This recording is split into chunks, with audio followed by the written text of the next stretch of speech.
Assalamualaikum warahmatullahi wabarakatuh.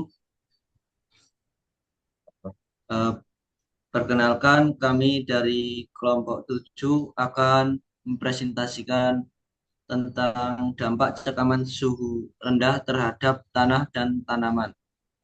Untuk anggota kelompoknya, yaitu saya sendiri Haris Cahyan Ramadan dengan NIM akhir 118 dan teman saya. Dan saya sendiri Iksan Anang Utomo dengan NIM 133240066. Selanjutnya,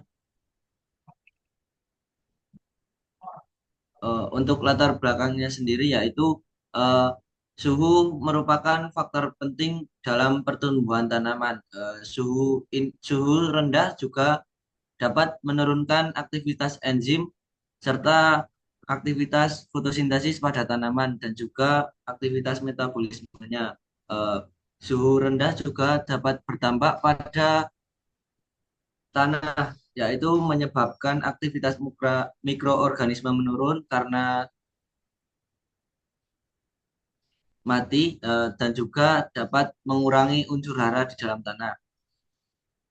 Dan juga suhu rendah ini juga banyak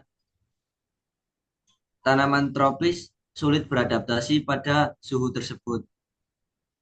Next. Kemudian, apa itu cekaman suhu rendah?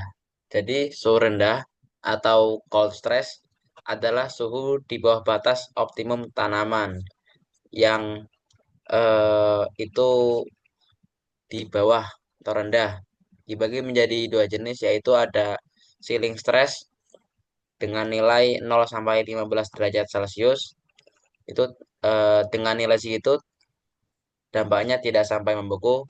Kemudian yang kedua freezing stress dengan nilai di bawah 0 derajat Celcius. Akibatnya jaringan tanaman dapat membeku. Dari cold stress ini dapat memengaruhi pertumbuhan tanaman, fisiologi, dan hasil tanaman yang ditanam. Next.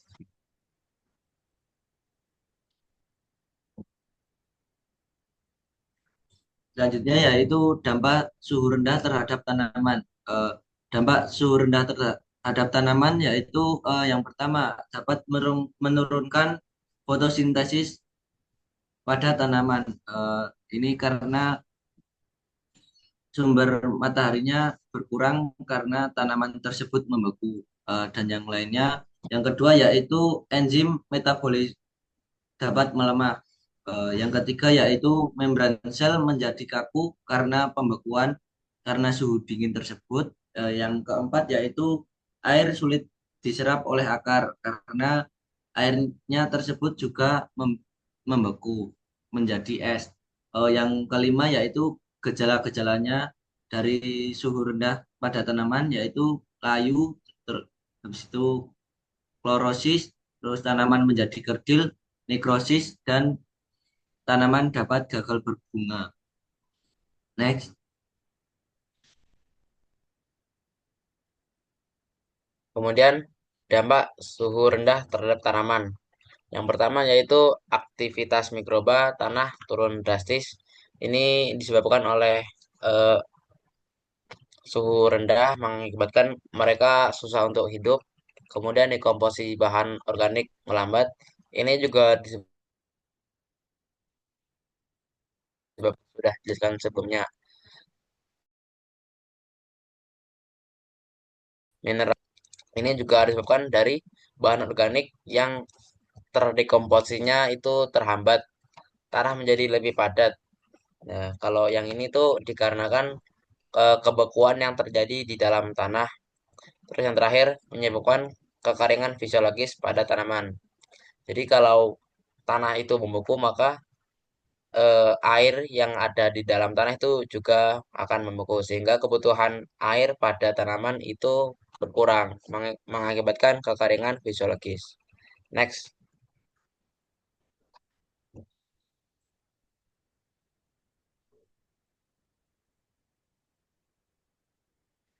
Selanjutnya yaitu dampak suhu pada tanah.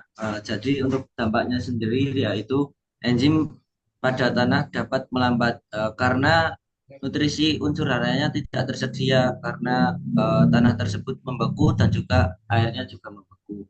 Terus unsur P menyatu dengan mineral karena eh, unsur tersebut sulit diserap oleh akar karena pembekuan pada tanah tersebut. Terus akar menjadi tidak aktif karena terjadi pembekuan sel pada membrannya dan juga pertumbuhannya dapat melambat akibat eh, jaringan membrannya tidak aktif. Terus yang keempat yaitu air dalam tanah menjadi lebih dingin atau membeku. Terus itu dapat mengakibatkan akar sulit mengambil air pada tanah. Selanjutnya,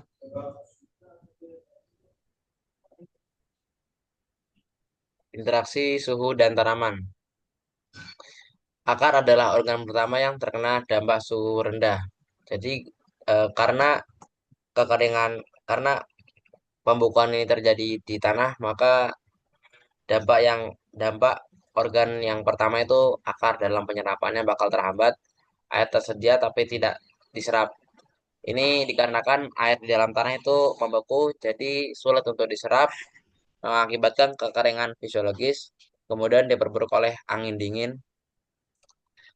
Dengan keadaan yang membeku ini juga membuat angin pada lingkungan tersebut dingin, meningkatkan transpirasi. Terus tanaman mudah mengalami stres ganda.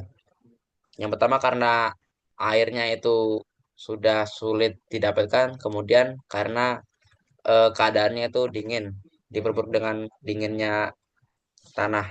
Next.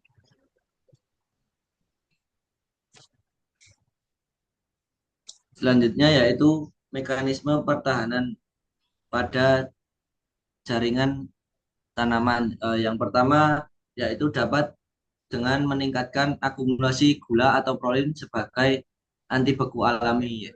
Jadi ini mekanisme pertahanan pada membran sel tanaman. Yang kedua yaitu dapat eh, produksi protein COR atau cold responsive. Yang ketiga yaitu perubahan lipid membran agar tetap lentur. Yang keempat yaitu meningkatkan antioksidan. Yang kelima yaitu tanaman dapat menutup stomata untuk mengurangi transpirasi karena kan cahayanya berkurang, cahaya mataharinya berkurang dan juga airnya karena tanaman tersebut juga sulit untuk menyerap air. Selanjutnya, Kemudian strategi pengelolaan tanaman. Strategi yang pertama yaitu memilih varietas yang tahan dingin. Ini salah satunya itu ada tanaman tanaman kol ataupun bisa juga teh. Terus waktu tanam disesuaikan dengan iklim. Jadi kita harus menentukan kapan musim dingin bakal terjadi, kapan musim kemarau bakal terjadi. Dengan begitu nanti kita bakal dapat mengantisipasi panen yang dapat optimal. Terus seed framing untuk memperkuat benih. Ini yaitu pemuliaan biji. Nah, nanti kita bisa memilih varietas biji yang unggul untuk kita tanam nanti. Terus pemupukan berimbang NPK. Nah, dengan pemupukan ini kita dapat juga membantu menyuburkan tanah serta tanaman yang kita tanam. Yang terakhir itu penggunaan biostimulan tahan dingin. Ini yang dimaksud itu eh, adalah tanaman-tanaman yang bisa tahan dingin dan juga dan juga eh,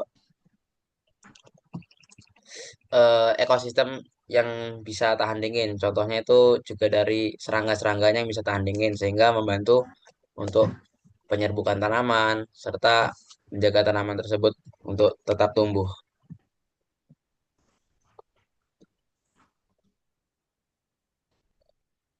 selanjutnya yaitu strategi untuk pengolahan tanah pada suhu rendah. Ya, yang pertama yaitu penggunaan mulsa organik atau plastik sehingga tanah pada lingkungan tersebut dapat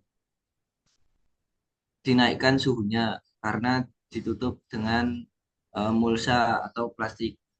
Yang kedua yaitu penambahan bahan organik karena bahan organik di tanah tersebut kan sudah ini membeku atau membeku karena tanahnya juga membeku, jadi ditambahkan bahan organik. Yang ketiga yaitu penanaman tanaman penutup tanah. Nah itu tanamannya digunakan sebagai penutup tanah agar tanahnya tetap suhunya tetap optimal atau tetap stabil agar tanahnya tidak membeku. Yang keempat yaitu eh, dapat dilakukan drainase yang baik untuk mencegah tanah atau eh, tanah tersebut dapat memiliki air yang jenuh sehingga tidak membeku tanah pada area tersebut. Next. Kemudian dari teknologi pendukung, yang pertama itu ada greenhouse atau screenhouse. Dari dengan greenhouse ini kita dapat menjaga kestabilan suhu di dalam greenhouse tersebut agar tetap hangat dan tidak eh, membeku mengikuti iklim di luar.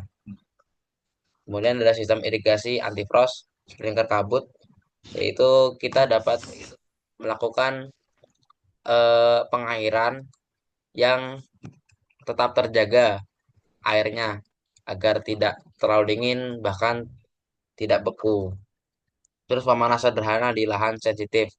Ini bisa dilakukan dengan melakukan pemanasan seperti ini biasanya itu dilakukan di lahan-lahan yang kecil. Terus kemudian inokulan mikroba PGPR tahan dingin. Ini dilakukan dengan pemberian mikroba PGPR yang telah dibuat yang nantinya dapat membantu menghangatkan tanaman. Selanjutnya,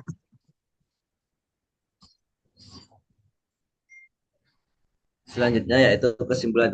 Jadi untuk kesimpulannya yaitu eh, suhu rendah dapat menghambat metabolisme pada tanaman dan juga fotosintesis dan juga menghambat tanah melakukan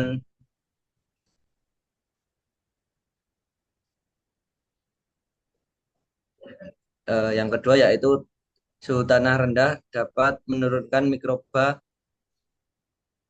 dan juga hara esensial. Yang ketiga yaitu tanaman dapat mengalami stres ganda atau kehilangan air dan juga karena suhu dingin. Yang keempat yaitu dibutuhkan manajemen untuk pengelolaan tanah, tanaman, dan juga teknologi untuk mengatasi suhu rendah pada lingkungan.